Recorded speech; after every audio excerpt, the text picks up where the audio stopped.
We get inside the minds of amazing individuals. Of amazing comedians, amazing people, entrepreneurs, multi-hyphens. It doesn't matter what. On this show, it's all about the discovery, and I hope that you got a good feel for what I discovered today, and that's just dope energy. Ladies and gentlemen, you already know what this is. This is Gold Mines.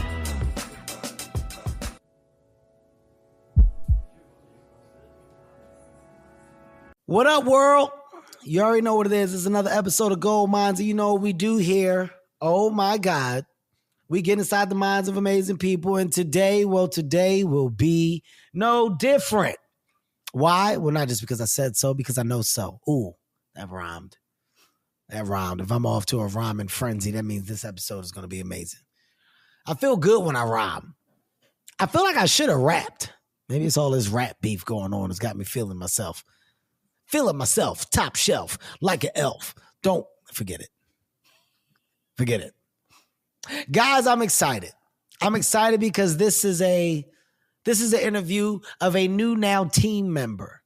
Somebody that's coming under the umbrella to do amazing things. And when we find amazing people, well, we highlight them the best that we can, the best of our ability. And that's what we plan on doing here. Guys, I'm talking to a comedian, actor, writer. You may be familiar with the work. I want to say that she's been in shows like Life and Beth, Flatbush Misdemeanors, and Inside Amy Schumer. Also has a radio show, which is what I'm really excited about. It's called Off Topic, with Yamaneika premiering on June 4th. This is a big deal. And the best way to prepare the world for what they're in store for is with an amazing conversation here on Gold Mines. Yamaneika, hello and welcome. Hi, Kevin. How are you? I'm good. You see all that energy I come in with? It's crazy. It was great. I had to stop myself from laughing. No, don't laugh, please.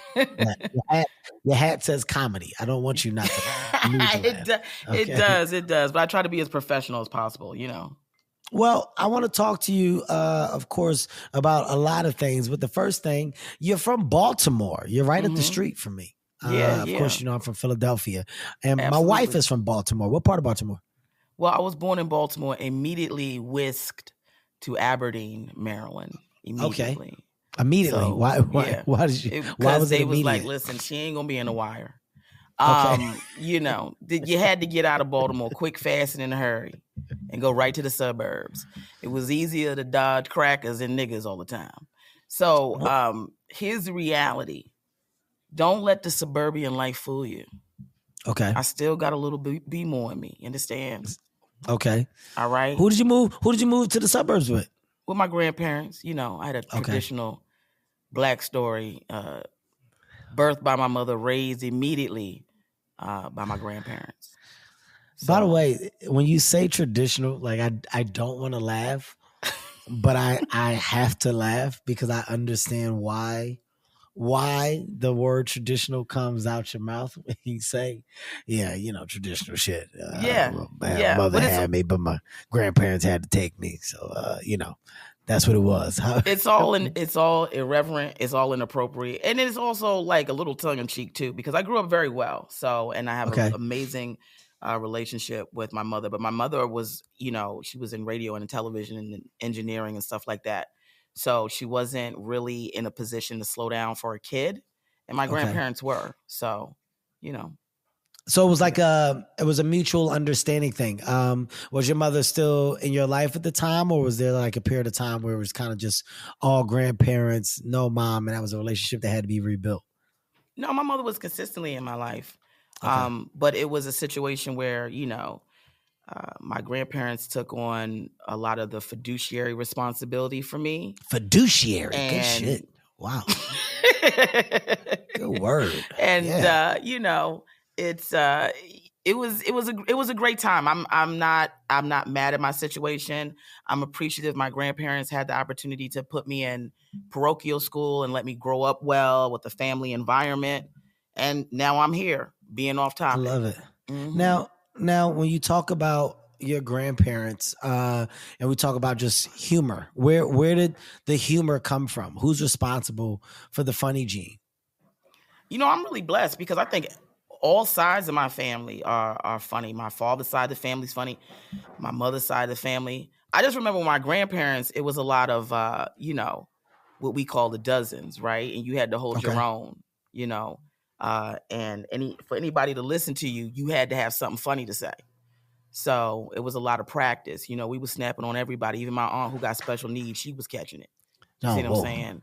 Yeah, she had to turn her hearing aids off a lot of the conversations because we was roasting our ass.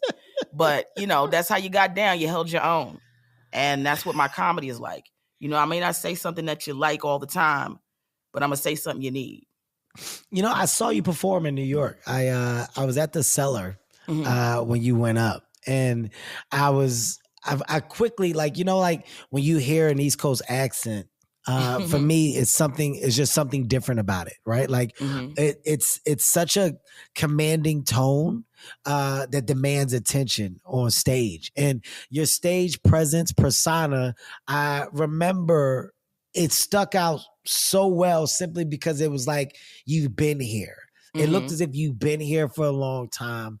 I'm a poised and polished comic. And I feel like that's what New York does. That's what New York does for comics. It gives you a nice cadence, a nice level of confidence, and more importantly, a great structure that puts you in a position to be deserving of the title comedian. How long have you been in the city, like doing comedy? Like how long have you been working that circuit? I've been in New York City like 25 years now. Okay. I moved there when I was 20. I started doing stand-up in Los Angeles. Okay. Because I went to the LA County High School for the Arts, studied theater. Moved here when I was 15 and started stand-up at 16 just to get my mother off my back because she was taking stand-up classes and said the Lord told her I was supposed to be taking stand-up class. Once you get the Lord involved, everybody got to get involved. So, I was praying that wasn't the case because I never wanted to be a comedian. I'm classically trained in the theater. I don't want to be up here, doing all that nonsense. So I, did a little bit for her, and then I just caught the bug.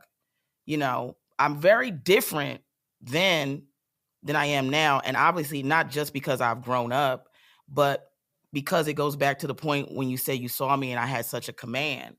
I've been somebody throughout my entire life that's been told no for some reason. I can't do this. I'm too big. I can't do this. I'm black. I can't do this. I'm a woman.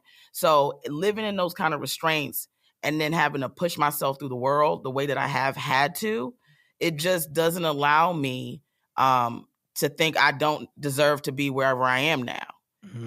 I didn't even get past at the Cellar. No disrespect to Noam and Esty, but I got to keep it real. I didn't get past at the Cellar like on no audition. Ben was trying to get in that club. People had to be like, yo, whenever somebody did a produced show there and I just happened to get on, they'd be like, who the hell's this girl? What, like, how come we don't see her? They got a lot of regulars there. And Noam had to come to me. He was like, yeah, people keep asking, like, how come you're not on any other show? I'm like, because I'm not past here. What are you talking about? He's like, well, you're past. Now, Yamaneika, for the listeners, because they may not understand, what does getting past mean? Like you said, you weren't past yet at the Cellar. What does that actually mean? That means that I get to go on stage as a paid regular. I get to put my availability in for spots. And, I get to come in and just do my thing. And that's what a lot of comedians need, a place that they get to call home. So by the time I got the green light to come into the Cellar, it's because people was asking for me. Not because I said, hey, can I do 5 minutes, whatever. And I'm not saying that to disrespect Essie again or Noam, because they've been very gracious to me. But I've been in a lot of positions where I've had to put my foot in my people's ass. And that's what Off Topics is. It's like, yeah, we could all do a bunch of cute shit. But at the end of the day, life ain't always cute. You get to go back to being cute after we tell the truth. Well, I mean, listen, you're in a business that is it's a forward active business. Right. If you don't have the ability to activate and energize for self, then you're going to find yourself in a place of waiting 9 times out of 10. You know what I mean? And this isn't a business where you can pretty much sit by a phone and hope that someone calls you to do the thing that you said you love to do. You have to make them call you. And, to the point that you just made, it's like you said, putting your foot in people's ass. I'll say the cleaner side of it, which is like being a little aggressive and just saying, look, I'm talented and I just want an opportunity for my talent to be seen properly. You know what I mean? And you see how many words you just use now? Yeah. That's why I just say put the foot in the ass. Yeah. No, yours. I want to make this very clear. Yours is going to get a faster response, right? You're going to get a faster response, right? I'm not going to get that response that fast. I'm going to get there's going to be a nice conversation. They're going to call me back. Somebody's going to come. I definitely don't be getting the callbacks. Yeah, somebody's going to call me back. Somebody's going to come talk to you right there. They're going to go, okay, what's the problem? What are we doing wrong? You know what the fuck you doing wrong? Yeah, that's what you are. Yeah. You know. That's who you are. Now, you talked about the School for Performing Arts. I just want to back up to that because that's such a dope transition, right? Going out to LA and then, taking up theater, studying theater, and then finding comedy. And like you said, you got bit by the bug. Where was the place that you got bit? Where was your first stage? I had to audition to get into the stand-up comedy class that they offered at LACSA, LA County High School for the Arts, my senior year. And my first comedy teacher, Norman Cohen, may he rest in peace, I was one of his top acting students. I mean, so I didn't understand, this comedy thing wasn't going to be, a big deal. So I just expected to go in there and blow everybody away. Okay. And I didn't, I told that my mother used to tell me the story about this family that died in a car crash because of a monkey. And I decided to wait, you can't just okay. You know how these monkeys be. So I went to tell this bit, right? So first of all, it's a layered bit, it's long, and then the monkey got a lot of parts. And so it bombed, right? And I had an attitude about it. And I remember my mother used to also buy me all these different, remember the jumpsuits? You'd have one in a different color. You have a grape jumpsuit or orange jumpsuit. So I had a red jumpsuit on, and I had them pineapple waves, right? If some of these girls might call them cramps, but the pineapple wave before they turn it into a pineapple, right? Before they took a little stick and took the gel and everything, I had a pre-pineapple and a red jumpsuit. And so when I walked out, I had an attitude because I said, "The hell with these kids! They don't know what funny is." And then I looked at myself and I said, "Oh my God, I got something for them." And I walked right back in the middle of the next kid's audition. I said, "Hey, Kool-Aid." And the kids bust out laughing. Remember, "Hey, Kool-Aid," Kevin, when you jumped through the thing and when he bust through the wall? Yes. That was my first laugh. The best commercial of my childhood. What do you mean? Kool-Aid. That was my first laugh. And you know what was good about that laugh? Is that I got that dumb, silly-ass, dumb, goofy laugh. I would have never, as the thespian I am, to go there and work silly for these peons. But I did it. The laugh. And when they laughed, I said, "Oh my God, wow, that feels amazing." I was about to say, don't not say what it is. It felt good. The laugh feels good. It's something about laughter that moves a different amount of, I don't know. I just want to say, like, it speaks volumes to me. Like hearing people laugh and seeing people truly enjoy themselves at your not expense, because they're not necessarily laughing at you, because you've learned to give a presentation of a theory, idea, concept, whatever, in such a way that they can only take it and laugh hysterically by the way that you view said things, the way that you view topics, people, personnel, life experiences, animals, fear, it doesn't matter. The way you view it makes people laugh. And that concept to me is amazing. Like that's what I'm in love with. I'm in love with that. It's harder to make people laugh. It's harder than like, you know how many times you can make somebody cry? Go out to Sunset Boulevard here. There's a man, I think he probably ain't got no toes. He got the cat. He got cataracts. I thought you said he got a cat. I was like, God damn. He got a cat. Because they're getting welfare for the cats now and the animals. They're getting food stamps for cats and pets and shit. So he out there, no toes, Sunset, no toes, cataract-eyed cat, and a sign with some letters missing like he can't read. You see him immediately cry. Wow, oh my God, he ain't got no toes. He ain't got no legs. Cat got cataracts. It's easy to make somebody cry with some nonsense, and he probably go home and put all his toes back on, take the cataracts out the cat's eye, and be living his best life.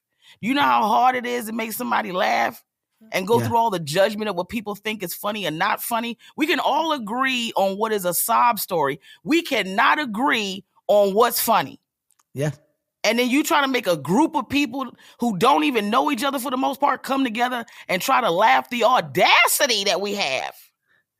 So that's why when we get that laughter, it feels like a hug. Because it's like, wow. No pushback from me. They got it. You get no pushback from me. Mm-hmm. I couldn't agree more. But my thing is, when you're in school for theater, right? And that's like where the passion immediately was there a moment of back and forth of just like career and choice? Like, did you struggle with, okay, well, where am I going to put my eggs? Am I putting them all in this basket? Am I doing a half and half thing? Like, there is a decision when you decide to go full throttle and attack comedy, right? And say, okay, this is what it's going to be. And this is where I know I'm going to succeed. For you, my question is like, when did you get to that place, and was there a battle for you between the world of theater and comedy of just what was going to get all of your energy, or was there a duality between them in the beginning? Well, let me start off by saying this. I remember watching a documentary, something on you. It's such a beautiful story. Maybe you're my boss now. I shouldn't be telling you. I don't fuck this up. Don't fuck this up. That's what I'm saying. Yeah, I'm trying not to. But it was. Well, you're not gonna fuck. There's no way that you I don't know. Listen, you said one thing here and you say something else. What do you mean? You're fine. Okay, thank you. Well, that's what they said. You see what I'm saying? You're fine. You're fine. Last time somebody said we was fine, Donald Trump was president for 4 years. Yeah. No. So now, okay. So I saw something. I said, wow, everything in your life, God had ordained. You understand? Every step you took was God ordained. I said, oh, wow, it was this, it was that. And so for me, it really was, because I feel like God did a lot of this with the comedy. Once I gave it up to God, I had no more involvement in what I was doing and not doing. I went into theater and studying theater because I wanted to have a voice, right? And that's why this show is also so important. Being a Black woman and understanding that sometimes that limits the amount of times people want to hear you, right? Or think you're too loud because they don't want to hear you in the first damn place. And then to realize that I was putting myself into a situation where I was going to even be more marginalized through theater. I remember my senior year, we did Shakespeare at the Dance. It's a collaboration of different Shakespeare pieces. And every character has a through line through each of these plays that are coming together. And then I realized that my through line was in every scene. I was the maid, the bed wench, the slave. You know what I mean? I was playing all these sort of like. And then I was like, this is crazy, because I want to be a legitimate actress. I want to be able to be considered for the lead. I want to be, and then in comedy, I don't have to do any of that. Yeah. Because once you get beyond the audience and whatever their perception is of you, you get to determine who you are through growth. And this is who I'm representing. And I am the star of this thing because this is my life, but also it connects with you in some kind of way. So in a way that they will never let me relate to humanity as an actress, I can relate to humanity as a comedian. That's strong.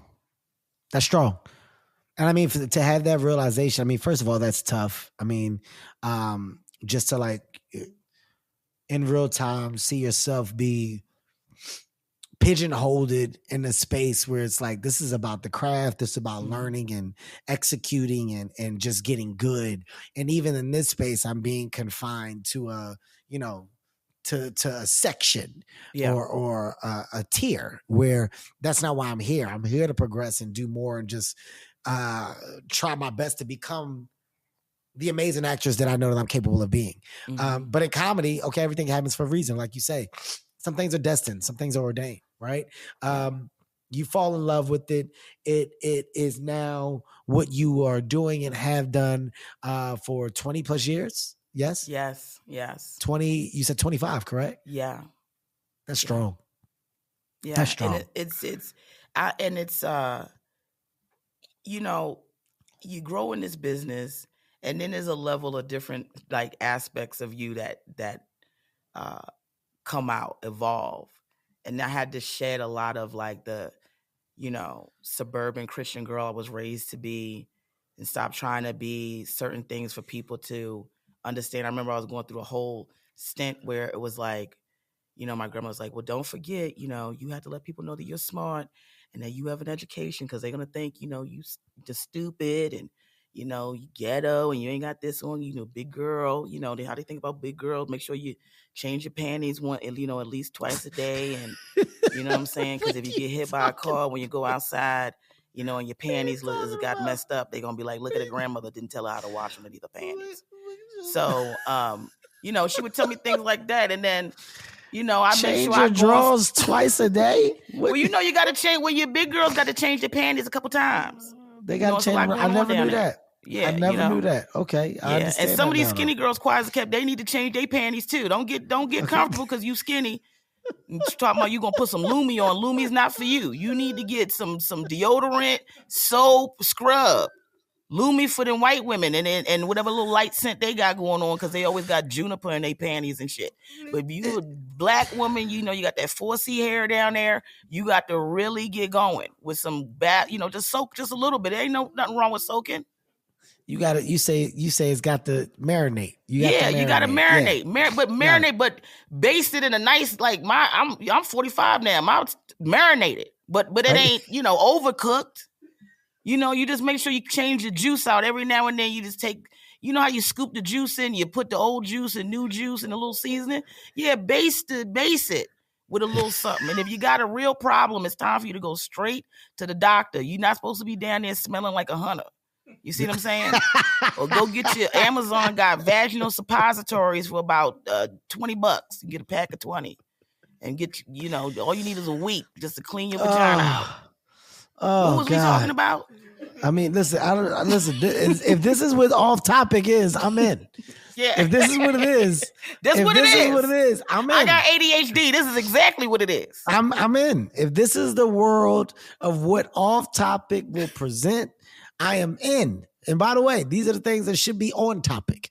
So as you're talking about it, it's on topic. We were talking about you. We were talking about 25 years of comedy.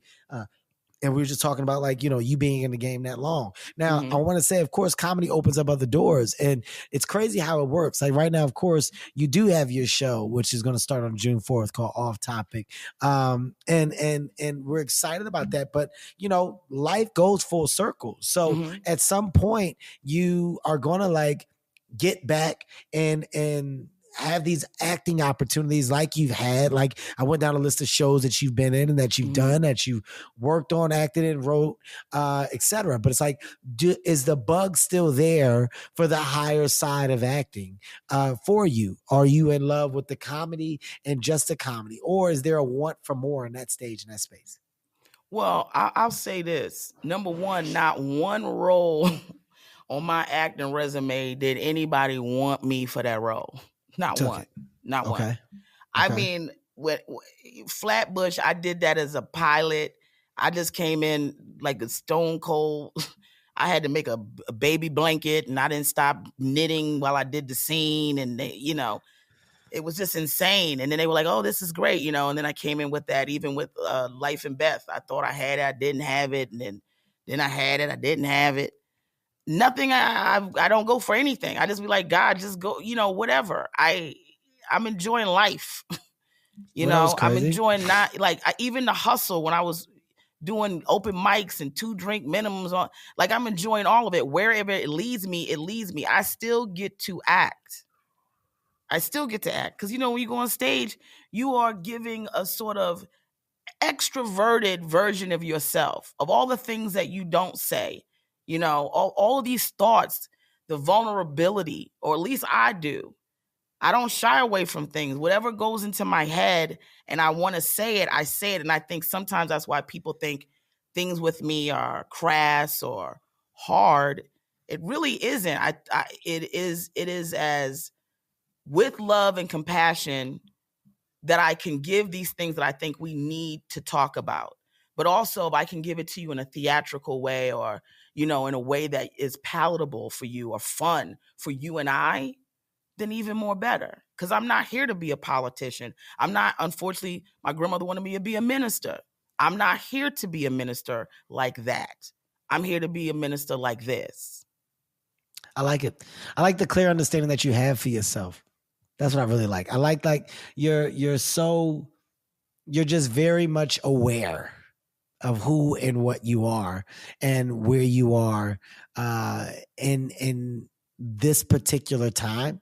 Like, you're very much present, and it's clear. When it's because I'm 45. Kevin, I don't mean to cut you off because I still need to work here. The reality is I started stand-up at 16, and from that time, I stayed on the bench. Do you understand that? When people, how many people, like, I thank God every day that I got a phone call from you. I told my mama not to call me no more because she ain't on the level. You understand? But when I go through my phone and I look at my phone list, the amount of big name comics and people in the business and executives that are in my phone, I am blessed. But I have not had opportunities to move. And I go, why, God? I'm funny. Why not me? Yeah. And you have to get through all of that to get to this place where it's like, all that time I'm wasting going out, why not me? I could just be enjoying that time. And I'm respected by my peers in comedy. That's what I appreciate more. When people say, oh, you're a comics comic. Yeah, I like being a comic that when I know comics don't even like to watch each other, people put their shit down to come and vibe with me. You understand? And so I have already, done something that's so great in my life, and let me reflect on that. Now, does that pay the bills all the time? No. Mm-hmm. You see? But we got to find joy where we can. And this is about as positive as I am because, again, Kevin, I know you get up early in the morning, you like to work out and do all these things you doing days. Like, I'm not positive like that. Like, don't nobody wake me up. If you wake me up before 1 p.m., I'm going to be singing Don't Nobody Bring Me No Good Bad News. So I'm telling you right now, don't wake me up. Don't give me nothing healthy. I'm not going to be doing no bench presses. I've been working out for a solid year and a half. I've gained weight. You understand what I'm saying? My trainer's embarrassed. You know what I'm saying? I'm picking up weights. I'm gaining. Like, I go straight from the gym right to the bakery next door. I'm not playing around. I'm just recycling the weight. We're not trying to lose it. We're just trying to move it around during the day. What was we talking about again?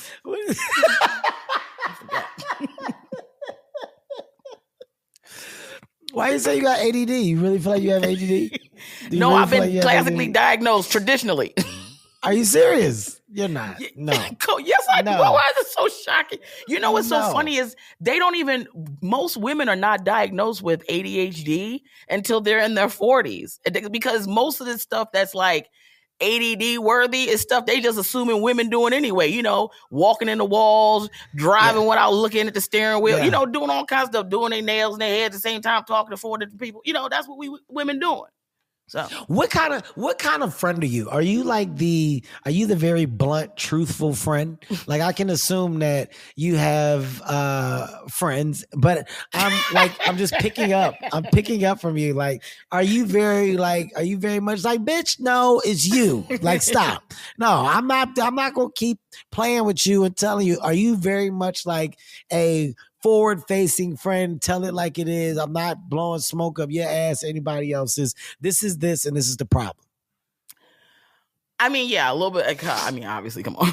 Some of that is obviously me. I think people would be more surprised that I'm the needy friend. Okay. I like when I like people, and I have a very small friend base. But the friends that are my friends, I'm like, can we spend time together? Come over, let's watch a movie. Oh, I made you something to eat. Let's go for a walk. And so in a lot of those scenarios with my friends, we never kind of get to the point where it has to be like, listen, girl, you need to, because we're already talking so much and going through the process of life. I think I had to also learn not to be a toxic friend and receive toxic friends. I've had... What does that mean? Define that for me. I've had friendships that felt like toxic relationships. Okay. And it would be with someone who may also be codependent. We're trading off, your demon is this, my demon is that, and then we kind of cohabitating to hold each other's demons, but it doesn't really work because we don't really like each other. You know what I mean? We just in trauma together. So, I've had relationships like that I had to, to shake off. But I love being a friend. I love when people want to be my friend. But I know now as I'm older, not everybody can be my friend, and I can't be everybody's friend. Okay. I mean, I think that makes sense. That comes with growth, right? Mm-hmm. You have to cut the access off to you. Because if everybody occupies as much as they possibly can, you'll find yourself overwhelmed and at a point where it's just too much. I've done that. I'm a firm believer in that. I'm a firm believer in that. What kind of friend are you, Kevin? I'm an amazing friend. Of course you're an amazing friend. Well, you like the supporter? Friend. Are you like the needy friend? I am very much a supporting friend. And I feel like my circle is very small of like my close friends. And then you have the friends that I've met over the course of time that have become brothers. But I don't just throw the word around. I don't just throw the word friend around. I think some people use it too loosely and don't understand the definition of a true friend or somebody that's worthy of that title. So for me, I try to make myself as available as I can for those that I choose to love at that level. But you only get a certain amount of your problem that you can offload on me. Yeah. I'm not the, I don't want to hear about the struggles every day or the relationship up and down. Right. I'm not if you get in the car or we go eat and every conversation starts off with you ain't gonna believe this. I'm not going to eat with you. Right. I don't want to eat with you. And you're going to say, why? I want to say, because you don't see the energy that you're projecting. I'm a big energy person. Mm-hmm. So I don't want that energy around. But I also understand that sometimes people are in need of a moment and in need of some words or information or looking for encouragement, advice, support. So in those moments you should show up. But if it's consistent or becomes consistent, I tap out because that's just what you are. So I don't do that. I can't do that. I personally can't do that. I don't have the emotional bandwidth to deal with that. If I was a hard drive, I'm at the tail end of my gigabytes. Right. It's Right. I don't have that. So, you know what I mean? It's no, that's where I cut the line. But outside of that, I'm great. Can I ask you one more thing if you don't mind? Yes, please. One of the things I would notice with friends, since we're talking about friends, is I would always be the friend sometimes that they call so that you can be funny or come to an environment so you can be funny and perform. And, this is my friend here. Do you ever feel drained to just show up places and have to be funny or be engaging? No, because I'm at a point now where I'm confident in who and what I am, right? And because of that, I think in the earlier stages, there's a want to prove that you belong in certain environments or that you are. And the title of the funny person, the funny guy, the funny girl is what we're oh God, that's what we want, right? I want that. I want people to know and see me as that. But then you realize you're naturally what you are. Mm-hmm. So unforced funny is the funniest funny. Right? Great conversation, great comfort, and finding places for great laughter. It's just a product of what you are. Right. So when you discover that, the forced side of it disappears. And that discovery came for me a long time ago. So there's not a turn on, turn off button. We go out, we chill, we're chilling, and the laughs come when the laughs come, but they're not here comes the, it's 8 p.m. Y'all know what happens at 8 p.m. Put your forks down. All right. I need everybody's attention. Who saw the waiter walk in? Look at him. What? Yeah, look at him. Look at him. He looks stupid as shit. Y'all see how stupid he look? Dumbass waiter. Oh, stupid head ass boy. What? Kevin, what are you doing? I mean, ain't nobody see that? It's like, huh? Yes, it's like that's where I think it's like that's where I'm very much just aware. You know what I mean? So, but I think that also comes with time and understanding. Like, you know, when I watch this, I want to say like the now younger generation and their approach to comedy, like it's so dope just to see doors get opened up differently, right? Yeah.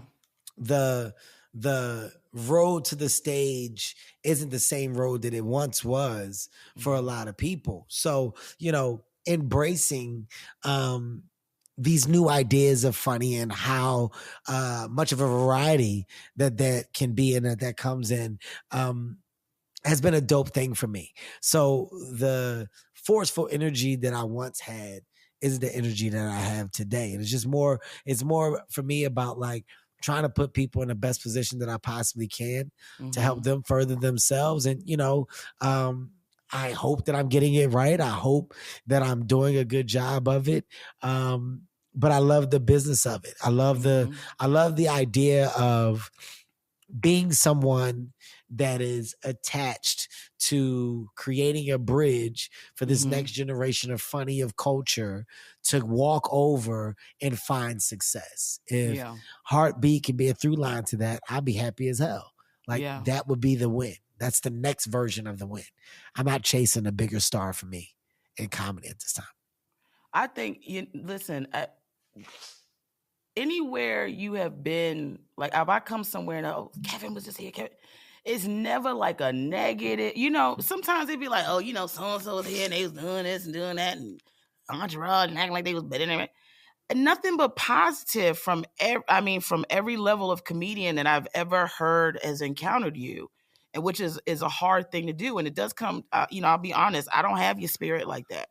You know what I'm saying? Like I just don't have, I'm telling you, because you catch me at the wrong time, you know what I'm saying? You got to beat it.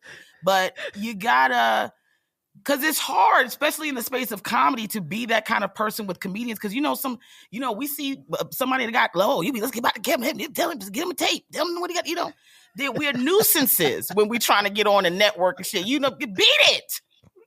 I'm not helping you. Get out of here, beat it, scram. It took me 25 years to get where I'm at. Nigga, go see you. But you out here helping, you are bridging a humongous gap. You taking on listen, I already have a full circle moment. My mother was in radio and television as an audio video engineer. She was a disc jockey at the Big DM 101 FM in Sumter, South Carolina. She went on right after Dawn Early Bird. She was on air. And for me to turn around and do this now in a space, you see what I'm saying? Like, it's all a blessing. Thank you for the opportunity. Really, because you don't have to take me on. I got a big mouth. I'm loud. I'm going to say some wild, you know what I'm saying? All kinds of stuff. So to give me this opportunity, this platform to even have a conversation with me, as busy as you are, you probably did 1,000 crunches since I talked to you, you're running over here. You probably went from Japan to Iowa in like 5 minutes. I don't know. I don't even know how you be doing half the stuff you do. You see what I'm saying? When was the last time you took a nap, Kevin? You been to bed the last week? I have not. Actually, I know you have. Actually, I have not. I have not taken a nap. Go take a nap. I'm here now. I'm on the network, so you can take a nap. Well, you know what? What I'm saying? Nothing would make me happier. Do you hear me? Nothing would make me happier than doing that. And I do mean that. It's like, look, if you can build up the thing that other people can flourish in, like that's bigger than the career. Mm-hmm. The career is great, but if you create the thing that creates the other careers, it should keep going. It's like a baton passing. So I really do try my best to give love, show love, because I want to receive love. And I'm a firm believer in, you treat people how you want to be treated. So with other artists, with other people that share our craft and our love for this thing, nothing but good to them and have been nothing but good to them. And I hope they see that. I hope they see that. And I can only hope that the now dream that I have, because, you know, you got to constantly create new ones so that you got a reason to get up in the morning and put your feet on the ground. So with this now dream of creating the dope thing for the dope people to be the dope, like, associated media conglomerate that the world goes, oh wow, it's a Heartbeat. Oh, it's coming from Heartbeat. Oh, they're at Heartbeat. Like that would be the most massive thing in the world. So, you know, it's a dream that I'm working towards. But I without talent like yourself and people like you that have been in the game, that have had the want and need to conquer the I want to say, like, the road to success for them, for themselves. Without that, I have nothing. So I'm very thankful for people like you. It's not just me. It's about the whole team, the whole concept of it. Oh, you fit under that umbrella. That's all you about, man. I'm telling you, like, you know, I really appreciate you, brother. Thank you so much. If I never get a chance to say it again, I want you to know right now what you're allowing me to do is amazing. And I'm honored to have you as my boss. Well, I don't even allow people to use the phrase boss. And you'll know that from, like, being around me. I'm Kev. And what we're doing is building something together. And I want the world to not only give Off Topic a chance, but respond. You know, you're great energy. You're great energy with a great point of view. And let's not forget, you're fucking funny. You're fucking funny. And I can't attach myself to anything but that. Without that, it sucks. Shit can suck. Yeah. This isn't something that sucks.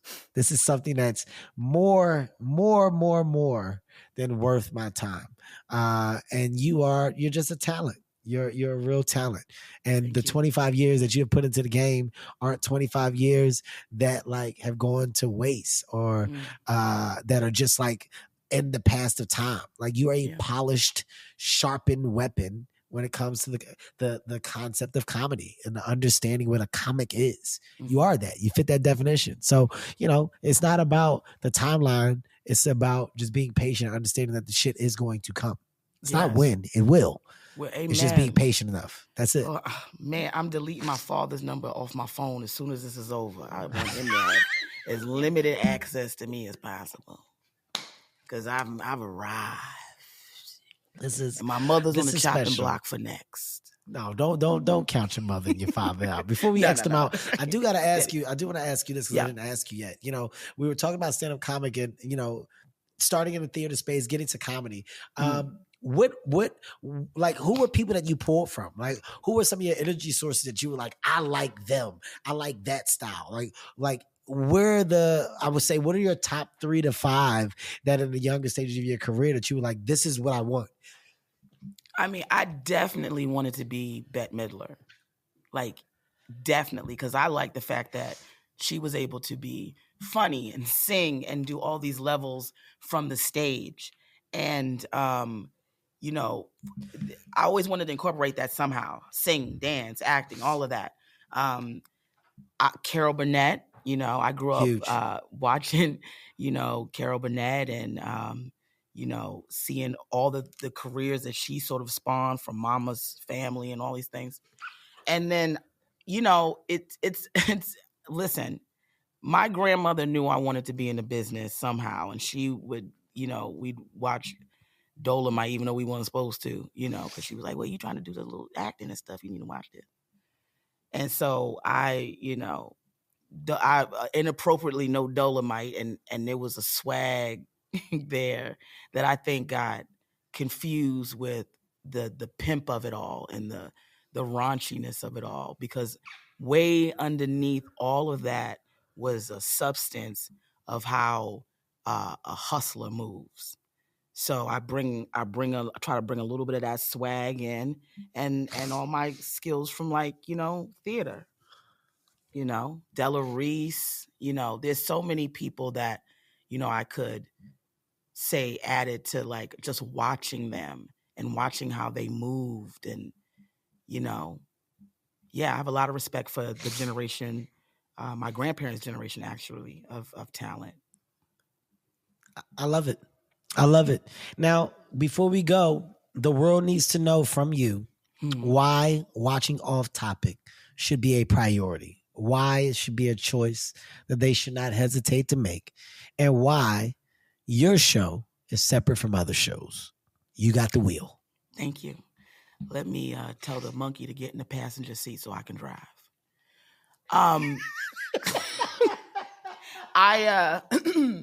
You would be remiss if you didn't come to Off Topic. Here's the thing. We can talk about 1,000 things that are happening in the news. Everybody going to talk about it the same way. I'm going to find something you didn't think about, and then we're going to talk about that. And we're going to get to the nitty gritty. I'm not here to, I want you to love the show. I want you to feel like it's a safe space. But I'm here to tell you the real deal. We're pulling back all the layers like an onion. An onion. I want you to be stanky and oniony when you leave Off Topic and go, oh, let me go get me a vaginal suppository and a bath. Remember, when you have 4C hair in your underwear, you need to bathe once a day and change your panties out. Top of the morning and top of the night. Tell them who you are. You got to give the wrap it up. You got to go. You got to throw your name in there too. You can't just give them. If you know another Yamaneika, please tell me. Okay? Because I need to sue the bitch. Because what she doing with my name. All right? But it is Yamaneika Saunders.